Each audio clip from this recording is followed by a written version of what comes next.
नमस्कार दर्शक बंधु मु आज यही वीडियो रे आपण माननकु कहिबाकू जाउछि छतु सूप किपरि प्रस्तुत करंती। जदि आपण माने केही चैनल रे नुआ थांती चैनल को सब्सक्राइब करंतु एवं पाखरे आसुथिबा बेल आइकन टी ऊपर प्रेस करी पुनी ऑल नोटिफिकेशंस ऊपर क्लिक कर दियंतु। ताहेले एमिति जहा भी किछि नुआ नुआ रोसेई संबंधी वीडियो अपलोड करबी सर्वप्रथमे आपण माने देखिबाकू पाई परिबे एवं चैनल को यथेष्ट मात्रा रे लाइक शेयर करबाकू मध्य भूलिबेनी। ताहेले चलंतु देखिनबा छतु सूप किपरि प्रस्तुत करंती एवं एथिपाई कोन कोन सामग्री प्रथमे नेबाकू हुए।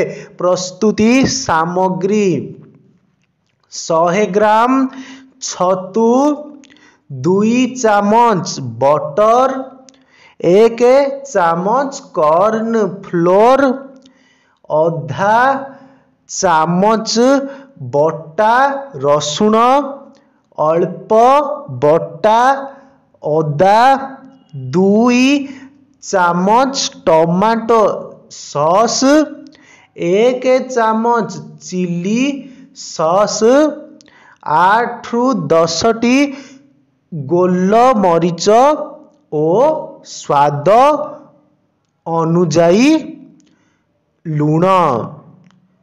प्रस्तुत प्रणाली प्रथमे छतु को छोट खंडरे काटी धोई चिपुड़ी रखंतु।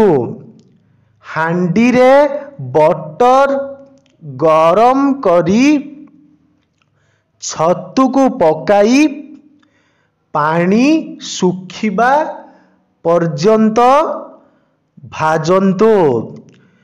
गोल मरीच को गुंड करी सेथिरे पकांतु।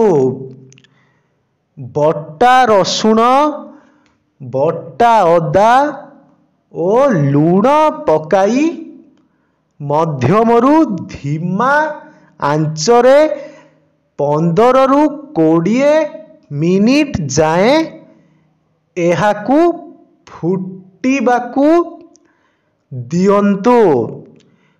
कॉर्न फ्लोर को अल्प पानी रे गोलाई सेथिरे 5 मिनिट फुटांतु।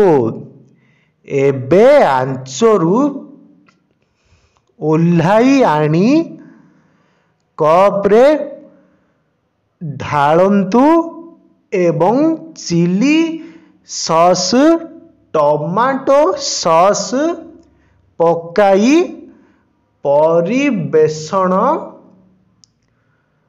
करंतु।